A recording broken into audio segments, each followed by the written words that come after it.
বিদ্যাবতী এই সময় আমায় কেন স্মরণ করলেন? নারদ, এই তোমায় একটি কার্য করতে হবে। কি কার্য করতে হবে আমায় বলুন দক্ষরাজ বিদ্যাবতী? শোনো নারদ, আমার কন্যা সতীমা দেখতে দেখতে বড় হয়েছে, বিবাহযোগ্য হয়েছে। আমি তা বিবাহের স্বয়ম্বর সভা আয়োজন করি। আমি আমার সতীমায় বিবাহ দিতে চাই। না না, সে তো আনন্দের বিষয়।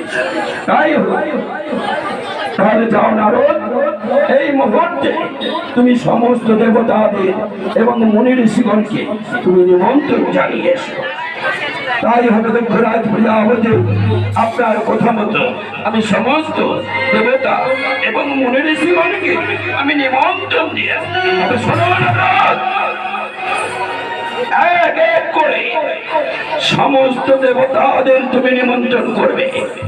কিন্তু নিমন্ত্রণ করবে না যে শ্মশানে মশানে ছাই ভস্য মেখে মানুষের দরে দরে ঘুরে বেড়ায়, ওই মহেশ্বরকে তুমি নিমন্ত্রণ দেবে না।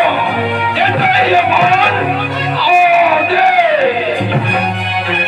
বলেই দক্ষরাজ প্রজাপতি ফিরে এলেন প্রাসাদের দিকে। মনের আনন্দে নারদ গাইতে গাইতে চলেছে দেবতা মন্ডলী নিমন্ত্রণ। ও গয়ারে কত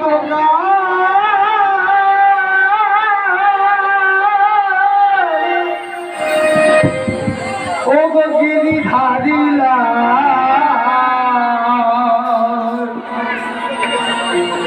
তুমি আড়ালে আড়ালে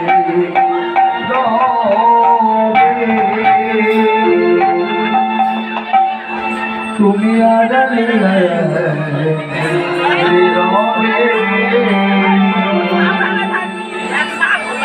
আরে কত